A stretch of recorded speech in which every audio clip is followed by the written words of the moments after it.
Let's go make a killing. All right.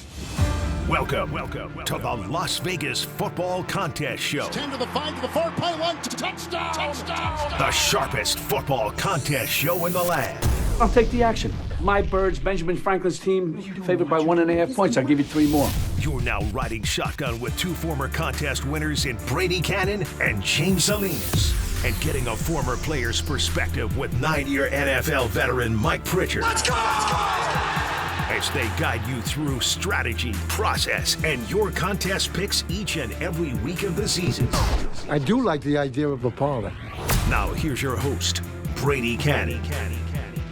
Welcome in, everybody. It is the Las Vegas Football Contest Show, presented by Circus Sports and Westgate Las Vegas Superbook. I am Brady Kannon, along with my partners James Salinas and Mike Pritchard, our final show of the 2024 Las Vegas Football Contest season. And gentlemen, we didn't cash any tickets. We certainly had some fun. I thought it was a great show that we put together all year long. A lot of positive feedback here. And let's look back at what happened in that final and decisive week 18 in the NFL. Congratulations to the SuperContest winner of 2024, Wackerman. He joins that club with you and I, James. He gets the ring with 60.5 points, and every half point matters.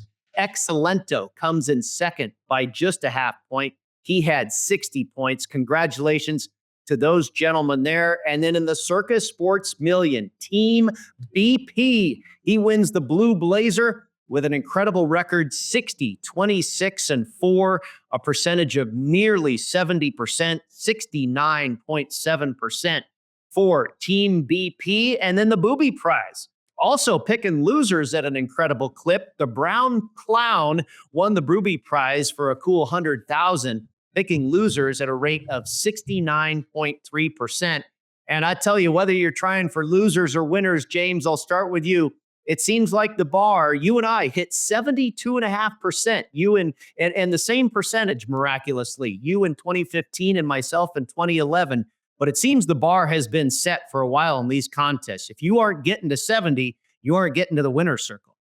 You're not going to get to the winner's circle, but I think from when I won it, at least I know there was nearly 2,000 entries in the Super Contest. The Circa Millions was not on board. It came a couple years later, but in 2015, there were close to 2,000 entries. Now, I think for Circa Millions, there were roughly, let's just call it 5,500 entries in the contest this year. And I think it's just grown year in and year out with the chance to win $1 million or more in these contests. But the winning percentage still it's leveled out 70%. I think that's the target. We talked about it prior to the season starting on one of our preseason shows to say, and that's kind of the target number. If you want to get in and get a big cash, in this case here, it was the winning cash to get to that number. So even though, because I think some people have shied away saying, well, you know, and I think from the Circa Millions perspective, because the numbers have gotten so big, I think a lot of players have kind of just said, wow, how am I going to go beat out 5,000 plus people out there? That's outrageous. Yeah, guys are going to go on a run, but I think the sustainability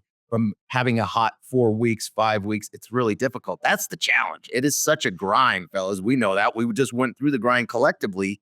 And I think for now that it's 90 picks, 18 weeks of the regular season in the NFL for these contests, the number still is where it is at 70%. It is. It's 4 and 1s and 3 and 2s week in and week out. You don't have to necessarily hit those 5 and 0s. Definitely don't want to have an 0 and 5. But for that bar being set, like you said, Brady, at 70%, regardless of the entries, that's where we're at, Mike. And I think for you stepping in here with us, having been there and we've gone through that number before, yeah, we didn't come close to getting 70%. We were definitely over 50% this year. But I think trying to achieve that, it's just taking it, and it's the old, you're a former player, right? It's that old cliche, 1 week at a time. But as far as these contests are concerned, that's exactly how you have to play it. Yeah, you do. Great experience for sure. And you guys nailed it too, though, at the beginning of our shows. At the beginning of the year, you talked about 70% mark, and that pretty much was going to be the goal. Along the way, it's been an interesting journey.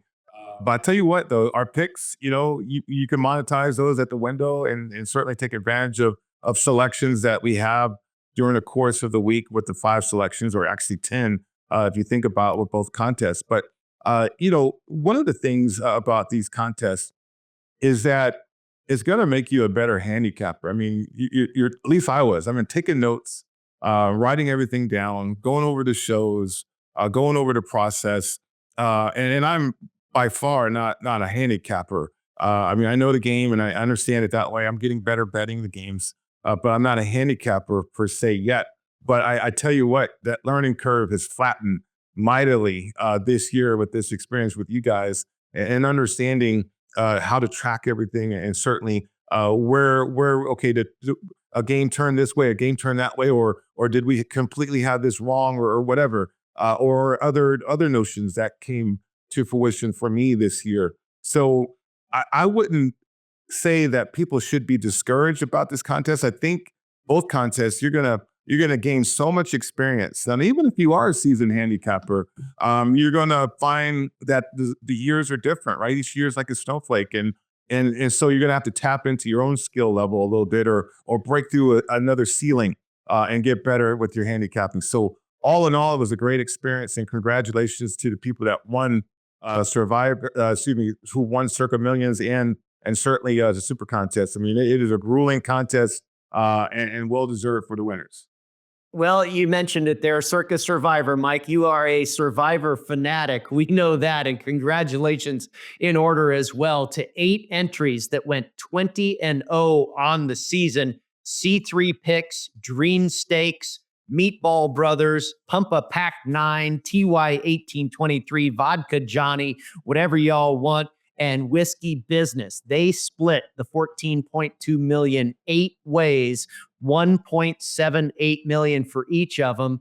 And Mike, you and I and James were all at the Westgate Superbook on that final Sunday of the regular season, thinking about these Survivor winners and those that came up short. 18 entries were live going into the day, and 8 went by the wayside with the Falcons. 2 went down with the Green Bay Packers. I mean, that final Sunday, we're looking at our picks, thinking about Survivor. That was a great way to spend the day. The big sweat there on the final Sunday of the season. Yeah, it really was. I mean, I feel for those people that got all the way to the final week and they still lost that final entry right there. And that's tough. I mean, that's tough to deal with, I'm sure. But then kudos to the people that won. I mean, they persevered and had some luck because, as we know, watching those games, some of those teams came out tight. And they didn't play their best football. They didn't execute the way that they wanted to, but they got it together as a better football teams. And certainly the favorite situations, with those selections there came through. I said this to Derek Stevens a few years ago as we got more and more into this Survivor and how it grew and grew. And I don't know what's going to happen in the future, but I mean, it's incredible. I said, because I get this question all the time, what is it like to be a professional athlete? Emotionally, this contest is what it's like to be a professional athlete because it's week to week, right? You live or die each week. And then certainly you hope that your performance is going to get you through. Then when you do lose, I mean, it's like losing a Super Bowl or something. But if you win, it's like winning everything. So this contest alone, from a Survivor standpoint, puts the contestants in the seat or on the field, in the arena, if you will, better than anything I've ever seen or anything that could ever simulate that. I mean, it's an incredible, incredible contest. I love that description right there, Mr. Pritchard. Very good. Well, how did we do? The Las Vegas Football Contest show, we did pretty darn well. James, you alluded to it.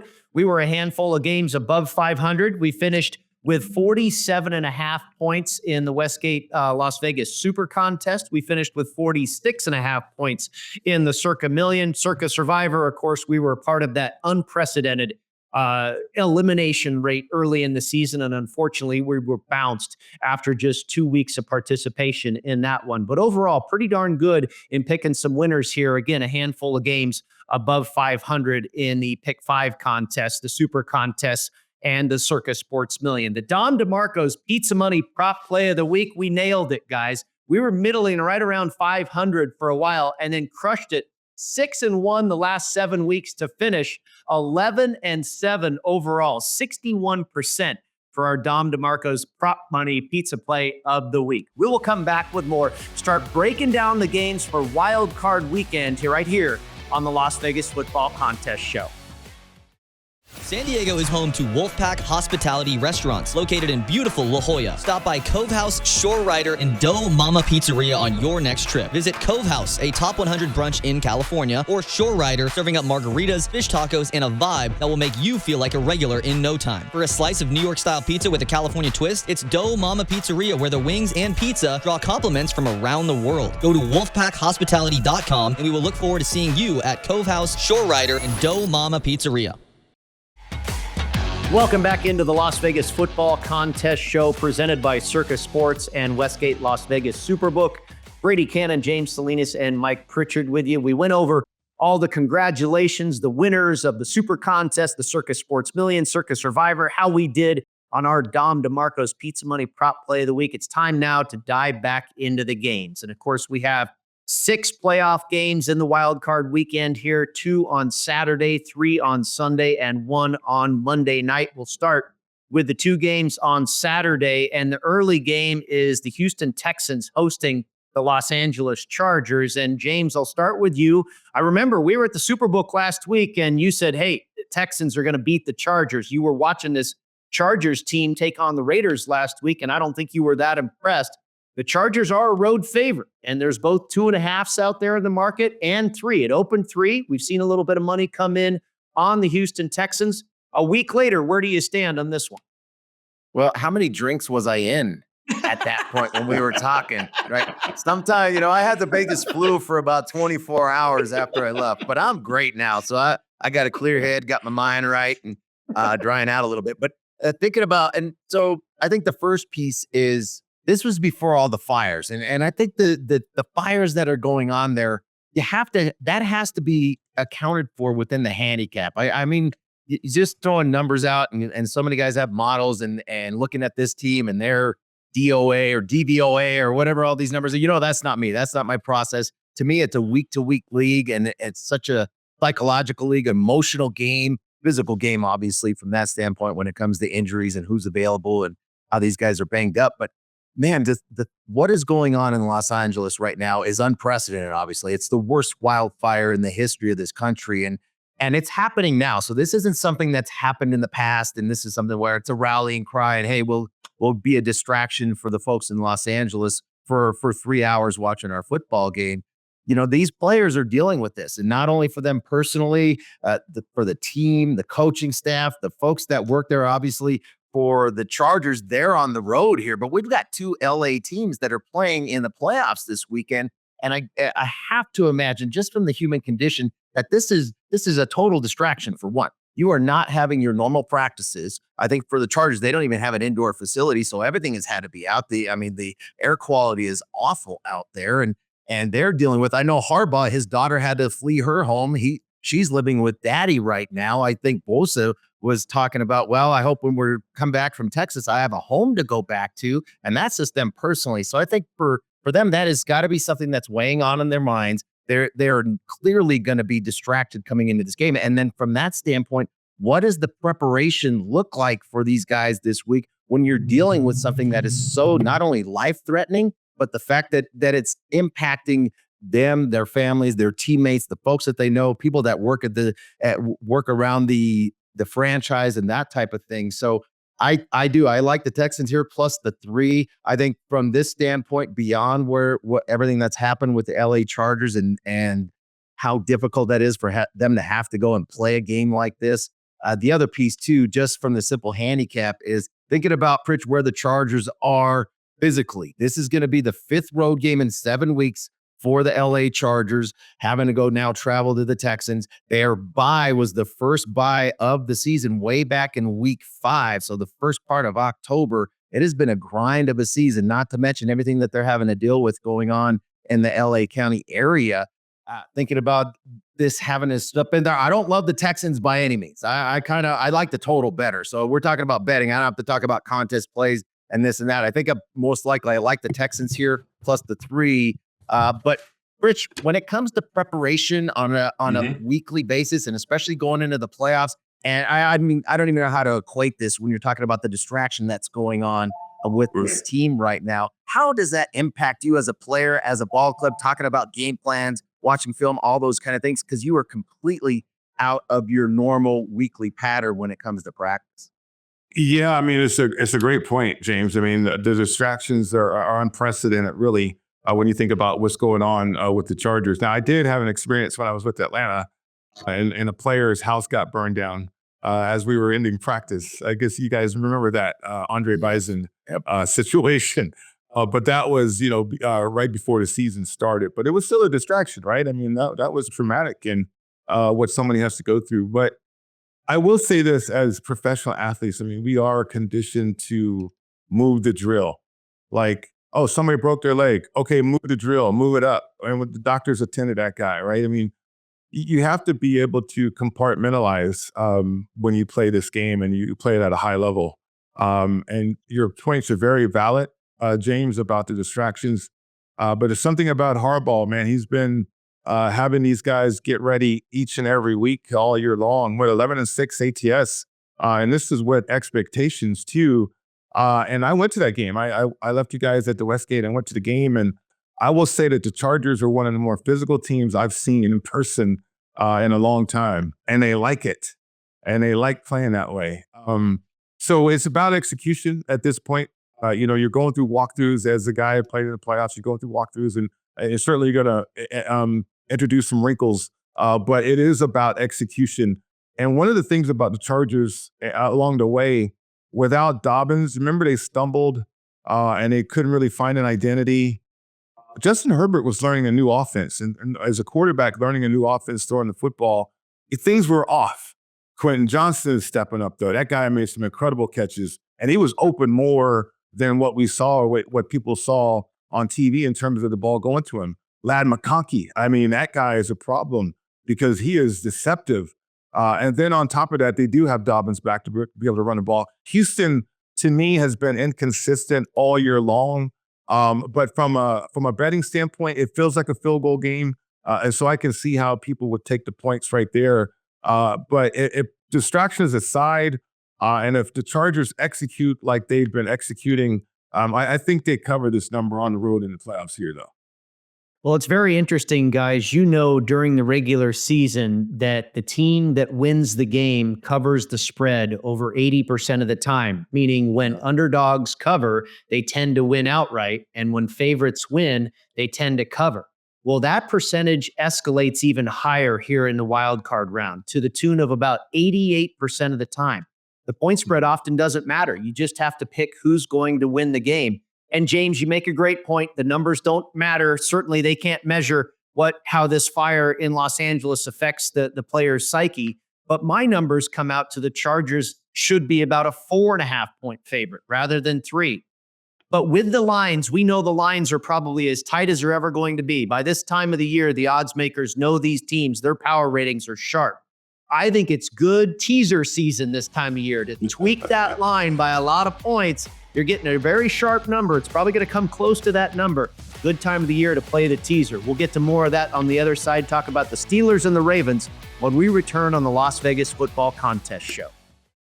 Want to gamble like the pros? At LasVegasAdvisor.com, you'll find the world's best how-to books, software, and strategy cards featuring blackjack, poker, video poker, and of course, sports betting, including the Stanford Wong Classic Sharp Sports Betting. Don't forget LVA's Member Rewards coupon book, offering discounts on dining and entertainment, including a buy one, get one for the awesome lobster buffet at the Palms, and more than $700 in gambling-free play, match play, and bonus offers. Up your gambling game today at LasVegasAdvisor.com.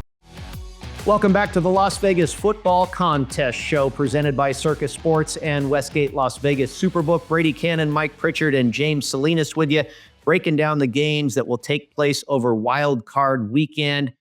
James, you mentioned that you really liked the total in the Texans and the Chargers game. Which way, under or over on that one?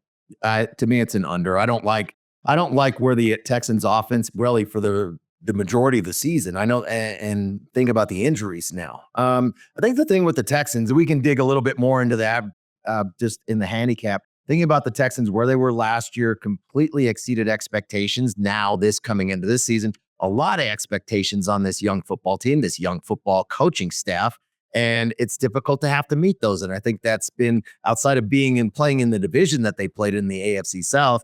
It's difficult to live up those expectations because everybody's gunning for you. I think we've seen that in the fact that the offensive line, they've got some injuries. They weren't very good to begin with. Obviously, some key injuries at the wideout position. I just don't know where the points are going to come from for the Houston Texans in this matchup. And then having to deal with the bookend pass rushes with Bosa and Mack and the defense that we've seen so far from the Chargers. I like the under here. So it's 42.5, 43, wherever you get it. That's the play that I like in this game, better than actually taking the Texans here. It does feel like a field goal game to me. So I do like the Texans plus the 3. But as far as the actual bet that I'm going to play, I like the under at 42.5. All right. So the under 42.5, you're under the key number of 43 there. And I like the Chargers in a teaser. I've teased them a couple of different ways, all the way to plus 4.5, and on a 10-point teaser, all the way to plus 7. Let's move on to the Pittsburgh Steelers and the Baltimore Ravens, an AFC North battle that is very familiar to fans and certainly to these two teams. And Mike, we have been, a Steelers backer for most of this season, but it's gotten ugly for this team in the last handful of weeks. We were kind of giving them a pass, like, hey, they played some really stiff competition, but it didn't look that good against the Bengals last week in that game. And here they find themselves as nearly double-digit underdogs, maybe some 10 still out there. But I think the consensus number for the most part is 9.5 that the Ravens are laying here at home. Can you go to the window with Pittsburgh again, Mike? Well, I did with the 10. I did that early on just because a double-digit situation. I'm like, okay, I know from an in-game standpoint, I can adjust if I need to. Hopefully get a middle, but we'll see.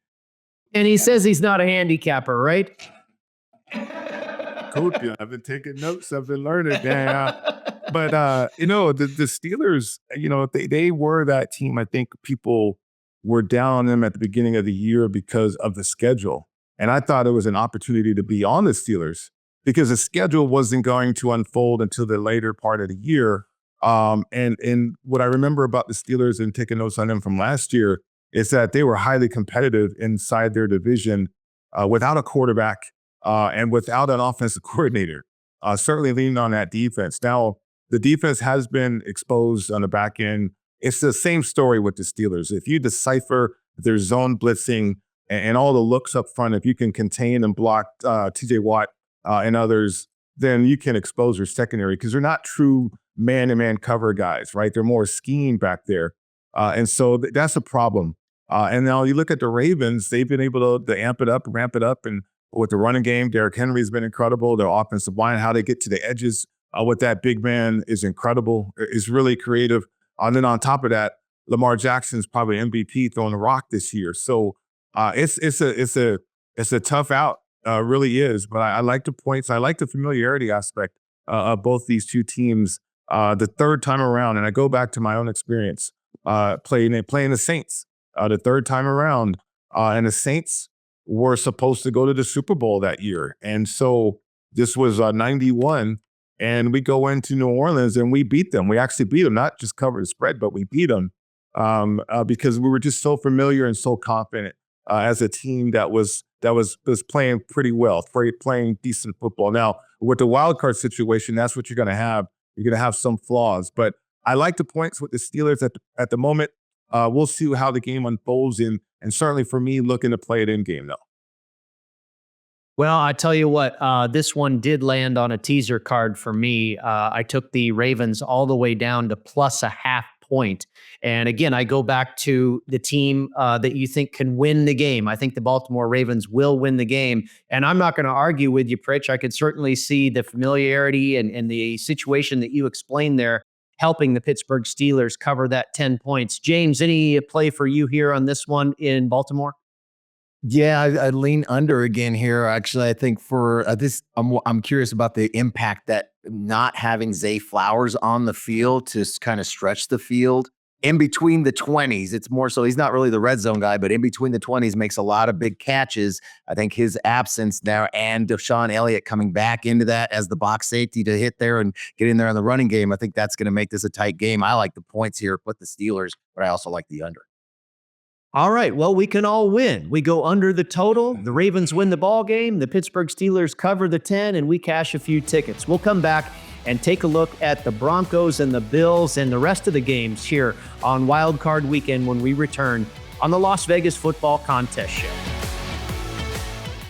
Want to enter the biggest and best football contests in Las Vegas, but don't know where to start? Look no further than footballcontest.com to get the info you need to succeed in the biggest football contests in the world. Circa Million, Circa Survivor, and the Westgate SuperContest. Reserve the most trusted proxy service in the business now at footballcontest.com. Maddie and Tony have been leaders in the industry for 15 years. They submit your picks while you focus on picking winners. Experience matters. Go with the pros at footballcontest.com and start winning now. Looking for your next ultimate golf experience? Discover Valley High Golf Club, a tropical paradise on the Las Vegas Strip, featuring lush greenery, water features, Balinese tropical plants, white sand, and black volcanic rock, creating an enchanting atmosphere. Valley High creates a memorable golf experience for a typical foursome, a group celebrating a bachelor or bachelorette party, or your next corporate outing. It's award-winning golf on the Strip, Vegas style. Book your ultimate golf experience now at valleyhighgolfclub.com. Welcome back to the Las Vegas Football Contest Show. Thank you for tuning in all season long. And don't forget our website, all the information there, our picks, where you can find us, where you can get the show. It's at footballcontestshow.com. Again, footballcontestshow.com. Okay, we roll along here, Wild Card Weekend, and we shift over to the Sunday slate. It will begin in Orchard Park, New York. The Buffalo Bills hosting the Denver Broncos. And Denver was a team we were on a lot this year, one of the best teams in the NFL, maybe the very best against the spread this year. And they won for us again in Week 18, beating up on the Kansas City Chiefs. The Buffalo Bills, one of the favorites to get all the way to the Super Bowl, and they're laying a big number here, James, 8.5, maybe 9. It looks like a little money's come in on Denver. Where do you stand on this one? Then I'll wait because I like the Bills in this spot. So if that number can come down, does it come to 8? Maybe it does. Well, plenty of books to check for here. And I'm here in Denver, so we'll see how it'll be interesting to see, based on what in other states, what is Nevada looking like for this game versus what is Denver looking like for this game, considering I'm here in the hometown. But I just think for Denver, we were talking earlier about the Texans and how they hit last year and not a lot of expectations for that team. Rookie coach, rookie quarterback in a sense coming in and highly exceeded expectations last year. I think for the Broncos, they not a rookie coach by any means, obviously the rookie quarterback, but it was a roster that had a lot of turnover over the last 2 years with Sean Payton coming on board. And I think the season wins totals were at 5.5 there in Vegas. So Vegas didn't think very highly of the Broncos coming into this season. I know their schedule was pretty weak, but I think once you get to that point, you've exceeded expectations. Now I think they're in a point where, they're going to be loose. I don't think there's going to be a point where they're coming into this game and feeling tense and tight. I know they're going to talk and say this is their game. They can come out and win this football game. I don't think so. I think for the Bills, not so much the pressure, but this is a team that defensively has had a lot of injuries. And we know you can run the football at this team. They're not big up front. They're not big, definitely at the linebacker spot. A lot of speed, but not big. You can run in between the tackles at these guys, but that's really not Denver's strength. Denver's strength, really, the strength has been the defense, and then Peyton calling a good game with Bo Nix at quarterback and kind of taking the training wheels off for the most part, although we did see late in the season on the road those training wheels being put on in the second half of games, namely at Cincinnati as well as at the Chargers on that Thursday night matchup. But I think for here, Denver, if they come out and they lose, whether they lose by a field goal or they lose by 2 touchdowns, I think they're going to assess their season and be very satisfied with how the season went. I think for Buffalo, playing at home here in this spot, this is a team that is as healthy as they've been all season, Pritch. All of their defensive players are back in. The strength of this team is that secondary. I think it's going to be rough sledding for Bo Nix to find any completions here. And if they're having to fall behind and Nix is having to kind of bring them back, throwing the football down the field against this secondary, I think that's not a recipe that covers this number for the Broncos. So in my mind, I'll wait for now, but if it gets to 8, that's my number. That's what I'm looking at. I'll play the Bills. Yeah, the Broncos are becoming a public team again, right? Because they're getting to the playoffs. And certainly, I think fans will remember that as I got this jersey over my shoulder, having been with the Broncos and I can tell you everybody's excited in the building, and rightly so. I mean, they had a miserable few years since Peyton Manning retired. But one of the things about the Broncos I got to keep in mind is that they're an outlier situation this year. Like, people thought they could be improved, and certainly as a young team, you can improve along the way, and they did that. But they also took advantage of their schedule. Brady, you mentioned it. I mean, against the spread, 12-5 ATS is incredible, but their record against winning teams, 2-7, and that includes the Chiefs team that trotted out their JV team in the final week of the season, and they had a winning record, so they count. So 2-7 against teams with winning records. The Bills are just one of those superior teams. They have been all year long, and now you're the Broncos going across country on the road in Buffalo, where those fans are going to be right on top of you. And so, from a young quarterback's perspective, Bo Nix, they say he's mature and they say he's ready for the moment. We'll see. But they're going to have to execute. They're going to have to run their football. They cannot be one-dimensional, even with the short passing game against that Buffalo defense. And then Buffalo has everything going for it at this point. I mean, their eyes are so focused on getting to Arrowhead and perhaps winning the Super Bowl, going through the Chiefs and winning the Super Bowl. They beat the Chiefs earlier. So from a confidence standpoint, Buffalo has it. Now, I will say this, because the Broncos don't know any better, they might play out of their mind and keep it interesting early. So if you're interested in a first half bet or something like that, that's attractive. But for the game, there's just too much on the side of Buffalo, offensively, defensively, and special teams to me. And yeah, waiting for a better number, that might be the case, or even a teaser situation right here with Buffalo. I mean, I like the Bills in this matchup. Yeah, Mike, you mentioned a teaser. I did that with the Bills as well. I took them down to -1.5. I played 2 teasers this week, and I've got the Bills on one of them. And I think you make a great point. They really took advantage of an incredibly weak schedule. I mean, they played the Panthers, the Falcons. They caught the Buccaneers after the Buccaneers had just beaten Detroit in that flat spot. And they were beaten up by good teams. They were smashed by the Ravens, lost to the Chargers a couple of times, and obviously playing a pretty class opponent here in the Buffalo Bills. Let's move to Philadelphia. Philadelphia Eagles, a pretty class team themselves. They will host the Green Bay Packers, a rematch from week 1 in Brazil. We remember this game way back when, at the beginning of the season, the Eagles won that one, and they opened up as 4.5-point favorites. They have moved to 5-point favorites. An opinion on this one, James? Think about what the Packers went through last week. They played their guys last week. They were trying to avoid this game. And obviously it didn't work out for them with that last-second field goal from the Chicago Bears to win that game on the road. And hence now Green Bay not only has to go and play this game at Philly, but they're going to do it shorthanded. We saw Watson, ACL, unfortunate for them, big play receiver over the top to stretch the field. I think the biggest piece for the Green Bay Packers in the offseason has been Josh Jacobs. He has really changed the mindset of this team as far as their physicality when it comes to the running game. And he brings such an edge and such an energy onto the field and toughness onto the field for that offense. But I think it's going to be really difficult to go against this front in Philadelphia on the road here. I think we've seen Love. I know over the last handful of weeks, they've looked pretty good. I know he came back really early from his knee injury that he had in that game against Philly in the first game in Brazil. But I think in this case here, it's going to be Philadelphia for me. I'm usually looking at underdogs here, but I just don't see it. I don't see how the Packers are going to go. I haven't liked their defense all season long. I don't like that we haven't seen many adjustments from them. It's really not a great pass rush. I really can't find a lot of things on this defensive side or the Green Bay Packers here, Pritch, that say, yeah, this defense will keep them in it. The way that the Philadelphia Eagles rush the football, I think that's the key here. Forget about the passing game here. I think over the course of 4 quarters at Saquon Barkley, these guys had their bye for the last week, so they are fully healthy coming into this game offensively at the line of scrimmage, rushing this football, and I think they wear the Green Bay Packers down over 4 quarters and cover that number. Yeah, I agree with that. I mean, 11-6 ATS, and that's with high expectations when you're talking about the Eagles.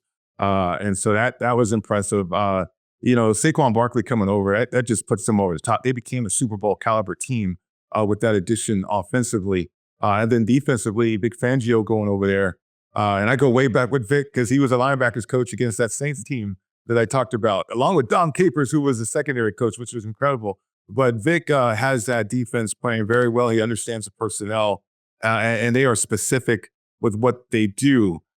Jordan Love, on the other side too, I mean, he's banged up. He's been banged up all year, and he hasn't been impressive in terms of a guy that can just take over the game and win it from that quarterback position. So they need Josh Jacobs to have a great game to keep Philly on the sideline. I don't know if they can do that for 60 minutes. I like the Eagles as well.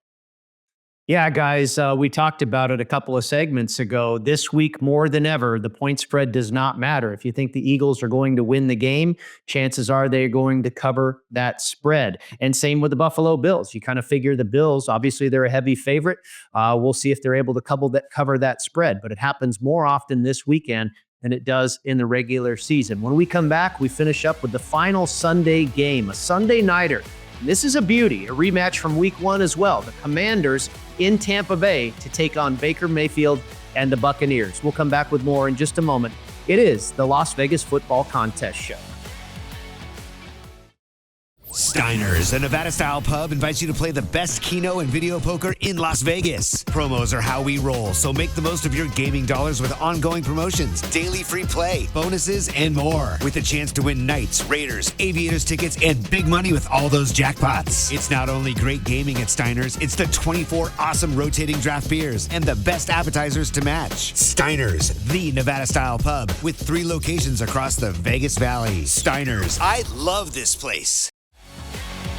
Welcome back into the Las Vegas Football Contest Show, presented by Circus Sports and Westgate Las Vegas Superbook. Come down and check out these properties. They are 2 of the very best in the world, Circus Sports and the Superbook at the Westgate. Brady Kannon, James Salinas, and Mike Pritchard with you. We move on to the Sunday Nighter, and I think this is going to be a really good one. The highest total on the board this week, and no surprise with the Buccaneers involved. They've really been an over team all season long. Not so much for the Commanders anymore. They started out that way, but that defense has gotten better. Teams have figured out that offense a little bit in the last handful of weeks or so, but a good matchup nonetheless. And in week 1, Jaden Daniels' very first start as an NFL rookie, and Tampa Bay took care of business in a big way, covered the number pretty easily that week. And here they are again for round 2 in Tampa Bay once again. Mike, I'll start with you on this one. The Buccaneers, a pretty solid 3-point favorite across the board. Some weak 3s in the market, but I'm not seeing any 2.5s pop up just yet.